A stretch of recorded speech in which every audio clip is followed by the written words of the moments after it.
What's up, guys? It's Eventon here, and I wanted to do a quick video about my, I would say, like, initial reaction and maybe slightly uneducated opinion. Again, I have not been playing EVA Online that long in the grand scheme of things, but this seems to be a really important change that CCP would like to implement when it comes to nullification and warp core stabilization. That's what the WCS stands for. This is all in testing, so none of this is 100% official. Numbers could definitely get moved around. Ships that are affected could also be changed as well. So don't take everything you see here at face value. This is all still in testing. This was the initial post that CCP put up. Obviously, they're going to be making changes. This is just a very brief overview of some of the things they want to change. All of this is on the Singularity server. If you're not sure on how to do that, there's a link here on a guide on like how to log into the test server, so you can see all the module changes and all the things that are going to be going on. Down here, this is a forum post, which I'll switch here in a little bit, that gives all the more granular information and the numbers and the nuts and bolts behind it. And so again, this is still all in testing and none of it is 100% official. And this is kind of just my, kind of what I've heard. I've listened to my courtmates. I've listened to a lot of friends about some of these changes, as well as watching the hours and hours of video that Talking in Station has up on YouTube as well. So I'm going to put links to this page, as well as the Talking in Station's YouTube channel, because they're going to go way more in depth and have way more educated opinions about this kind of stuff than I do. I'm just going to briefly go over, I think, some of the big talking points that I have heard that might affect me, and as well as some of you guys as well. All right, we'll go ahead and get into it. And again, some of this is my opinion, but most of these are concerns, as well as some feedback I've heard from other platforms, as well as courtmates and friends. So we'll go ahead and get into it. The long story short of this update is basically, in order to be interdiction nullified or to have any kind of warp core stabilization, it is now an active module that you have to put down in the low slot. And both of these modules you can only have one of, so you can't stack multiple of these new warp core stabilization modules, and same thing with these nullification ones. There's no way to stack multiple ones of each, but you can have one of each. So you can have a nullification as well as a warp core stabilization module as well. So looking at some of these, they're actually opening up the warp core nullification, I would say the mechanic, to more ships. So before, only interceptors, luxury yachts, and strategic cruisers, I believe, were the only ones that had the capability of being like warp bubble immune. Now it is available. It's still available to them, but now they, in a way, they have to sacrifice a low slot in order to make that happen. So it is no longer a passive thing. Even though strategic cruisers did have to sacrifice, I believe it's called a subsystem. I don't fly T3 cruisers. I'm still like a couple weeks out from skilling a few of them, and then like another month worth of subsystem skilling, which is just a bit much for me, at least for my needs. For me, being a longtime hauler, not so much recently, but I used to do, God, I was doing hardcore hauling for like 4 or 5 months, making a lot of money, doing, station to station trading, even sometimes going through low sec and things like that. So having warp core nullification and blockade runners and deep space transport is a pretty big deal. And I think this is all part of the plan that CCP has to decentralize a lot of the people that are crowding around major trade hubs, particularly Jeddah. Ever since Niarja and the whole Triglavian invasion happened, a lot of the major trade routes that happened between trade hubs were basically cut off, Niarja being the biggest one. So I remember it was like 8 jumps or so between Amar and Jeddah. But ever since that got cut off, in my opinion, it definitely seems that station-to-station trading got way less profitable, and people were just trading within their own station and not so much hauling it from one place to another. So I think now making it easier and safer to basically haul stuff through potentially null sec and parts of low sec, because now this new warp core stabilization mechanic, the way it's being implemented, is kind of interesting. I'll cover here in a second. I think they're really trying to just open this up so more ships are able to haul stuff more safely, if that makes sense. So now goods are being passed around. People are more likely to live in different areas, harvest in different areas as well, because I think logistics plays a huge part in this game. Luxury yachts, Tech 1 faction, frigates and bombers, stealth bombers. To be honest, I've never flown a stealth bomber. A lot of these ships I'm still like months away from skilling into, so I haven't touched it. So, I mean, having warp core nullification, interdiction nullification, stealth bomber seems like it would be good. I'm not sure how crowded it is for stealth bombers. So if you guys are stealth bomber pilots, I would love to hear what you guys think about what's happening down in the description as well. Tech 1 and faction frigates is super interesting. This opens up a lot of opportunity, I think, for people to get into fights a bit sooner. And a, kind of a strange way now, any Tech 1 and faction frigates become pseudo interceptors, from the past. Because from what I've heard, interceptors weren't warp bubble immune back in like 2009, 2010. Then they were eventually given the capability to be interdiction nullified.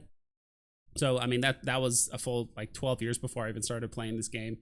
So that seems like an interesting piece of history I didn't know about.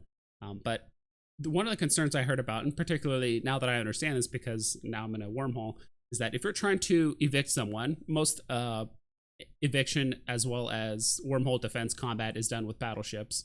And the biggest goal for the attackers to do is basically pod the defenders, because once you're podded, there's no way to actually get back into the hole. You can't jump clone into a station that belongs into a wormhole. You can only keep it in basically K space for the most part. So the whole point is that if you're attacking, if you're able to pod defenders, you're actually removing players off of the map for the most part. But because battleships now have a frigate escape bay, they've actually had one for a while, you couldn't fit interceptors in there because they would be warp bubble immune, and you could just get out immediately and basically just keep reshipping if you're doing some sort of wormhole defense. Now that capability is basically being revisited, and now they're saying, okay, it's fine. You can now put a Tech 1 or a faction frigate, insta-warp frigate inside of your battleship, and if you die, as long as you have this nullification module in the low slot, you just activate that, head back to your station or your structure that has the ships, you can reship and keep fighting. So I'm not sure if that was intended. That's just one of the concerns I've heard. I'm not sure how big of a deal that is. It seems like it would be a big deal, but I'm not entirely sure. Again, if you guys have any kind of feedback or responses, put that down in the description below, because I don't know everything. I'm not going to claim I know everything about this game for the most part. So it does seem like the ships that did previously have the interdiction nullification like passive, they are getting bonuses to reduce the timing, because there is actually a cooldown between times you can actually activate this module.